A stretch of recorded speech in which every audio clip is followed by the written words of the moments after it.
तो कैसे हैं आप सब लोग। उम्मीद करता हूँ आप सब लोग अच्छे होंगे और हमारी सीरीज़ को ऐसे ही, हमारे चैनल को ऐसे ही लाइक प्यार भरोसा देते रहेंगे। अब बाहर जाने के लिए सबसे इम्पॉर्टेंट चीज़ क्या होती है, आप सबको पता है। बाहर जाने के लिए सबसे ज़्यादा इम्पॉर्टेंट चीज़ क्या होती है, वो होता है पासपोर्ट।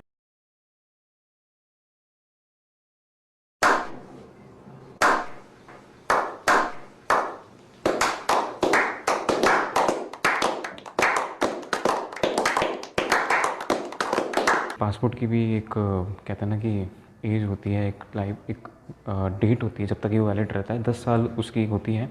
10 साल के लिए आपको एक पासपोर्ट जो है वैलिड माना जाता है। 10 साल बाद आपको रिन्यू कराना पड़ता है और इसके लिए प्रोसेस जो होता है वो थोड़ा सा अलग हटके होता है। न्यू वाले में थोड़े से डॉक्यूमेंट ज़्यादा लगते हैं और जो रिन्यू कराते हो आप तो वो ईज़ी प्रोसेस हो जाता है। तो आज की वीडियो में ऐसी एक चीज़ थोड़ी सी जो मुझे कन्फ्यूज़न लग रही थी पिछले कुछ टाइम से, क्योंकि जब मैंने गूगल पे सर्च करी रिन्यू से रिलेटेड तो मुझे पता नहीं, गूगल में तो ये दे रखा था कि भाई रिन्यू कराते वक्त पुलिस वेरिफिकेशन नहीं होता, लेकिन मेरे पासपोर्ट में, मेरी मदर के पासपोर्ट में रिन्यू कराते वक्त पूरा पुलिस वेरिफिकेशन वही प्रोसेस का हुआ है जो कि नए पासपोर्ट में होता है। तो क्या रही चीज़ें, आइए इस वीडियो में बात करते हैं। तो दोस्तों सबसे पहले आपको मैं बता देता हूँ कि पासपोर्ट बनाने के लिए आपको अब जो ऑनलाइन अपॉइंटमेंट लेना मैंडेटरी हो गया है। तो जब भी आप पासपोर्ट बनाने का काम, मतलब पासपोर्ट बनाना चाहें तो एयर सुविधा करके, मैं आजकल कन्फ्यूज, एयर सुविधा नहीं, अरे कहना क्या चाहते हो। एयर सुविधा नहीं, पासपोर्ट सेवा केंद्र है। पासपोर्ट सेवा केंद्र में जाइए, पासपोर्ट सेवा केंद्र में अपना फॉर्म फिल करिए। फॉर्म फिल करने के बाद आपको एक टाइम अलॉट होता है, टाइम और डेट। उस टाइम स्लॉट में ही आपको जाना होता है, क्योंकि इतने ज़्यादा इनके पास रोज़ के अपॉइंटमेंट्स आते हैं तो आप अपनी मर्ज़ी से टाइम नहीं कर सकते। आपको एक टाइम मिलता है, उस टाइम स्लॉट पे आप जाइए। अब आपको क्या क्या डॉक्यूमेंट्स लेके जाने हैं वो मैं आपको बता देता हूँ। सबसे पहले तो अपना पुराना पासपोर्ट वो रख लीजिए। उसके अलावा उस पासपोर्ट की कॉपी, फ़ोटोकॉपी, आगे और पीछे, फ्रंट बैक वो। तीसरी चीज़, पासपोर्ट में स्टार्टिंग के सेकंड पेज की कॉपी ज़रूर रख लीजिए आप, वो भी काम आती है। 3, और आधार कार्ड प्लस ओरिजिनल आधार कार्ड प्लस आधार कार्ड की कॉपी, ये भी रख लीजिए। ये 4 चीज़ रखने के बाद अब आप चाहिए पासपोर्ट सेवा केंद्र के ऑफ़िस। वहाँ अपॉइंटमेंट होगा आपका, उस टाइम से थोड़ा 15-20 मिनट पहले पहुँच जाइए, क्योंकि भीड़ रहती है, अमूमन रहती है पासपोर्ट में। तो वहाँ जब आप जाएंगे, जैसे मेरा जयपुर है, तो जब जयपुर के मैं पासपोर्ट सेवा केंद्र में गया था तो सबसे पहले जो घुसते ही जो पहला काउंटर होता है वहाँ पे इन चारों चीज़ों की फ़ोटोकॉपी आपसे मांगी जाती है। नहीं भी कराएंगे आप फ़ोटोकॉपी तो वहाँ आप करा सकते हैं, वहाँ अंदर जो ऑफिस है वहाँ पे फ़ोटोकॉपी की शॉप होती है, वहाँ आप करा सकते हैं।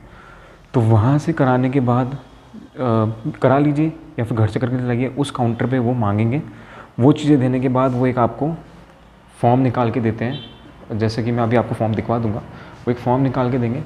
उस फॉर्म को, ये देखिए मैं आपको पहले वो फॉर्म दिखवा देता हूँ किस तरह, ये देखिए ये कुछ इस तरह का फॉर्म आपको ये देते हैं। ये पासपोर्ट एप्लीकेशन, ये खुद ही वो निकालते हैं, आपको खुद को निकालने की ज़रूरत नहीं होती।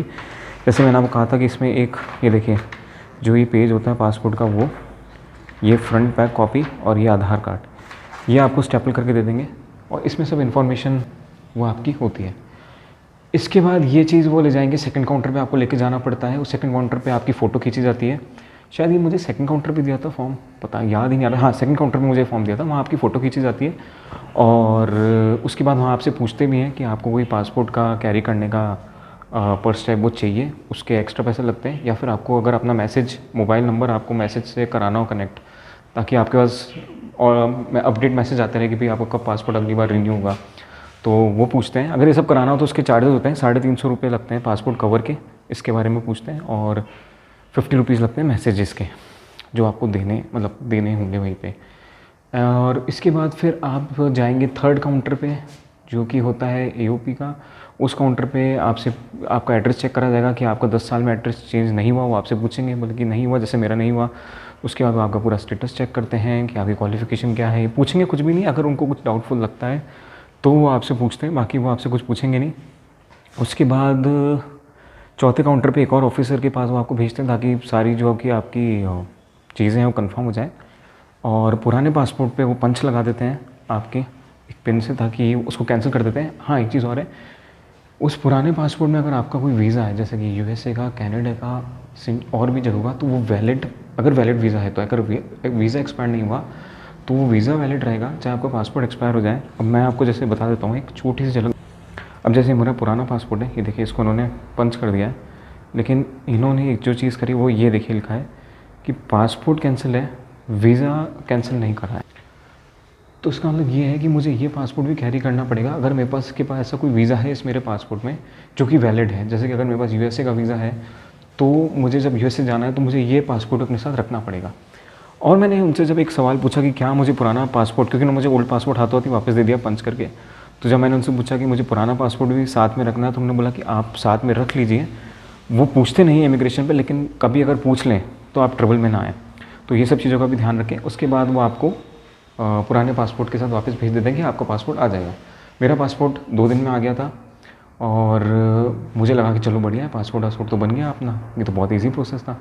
लेकिन नहीं, वेरिफिकेशन होती है। अगली 10 दिन बाद करीब पुलिस ऑफिसर आए और साथ में 2 फॉर्म लेकर आए, मेरी मदर का और मेरे पासपोर्ट का, कि आपको ये वेरिफिकेशन करानी पड़ेगी। तो मैंने उनसे पूछा कि वेरिफिकेशन की तो क्या ज़रूरत है, क्योंकि कहीं दे ही नहीं रखा कि रिन्यू में आपको वेरिफिकेशन कराना पड़ता है। उन्होंने कहा कि नहीं, रूल्स चेंज हो गए हैं, अब हमेशा जब भी रिन्यू होगा पासपोर्ट, चाहे नए में चाहे पुराने में, वेरिफिकेशन तो होगा ही।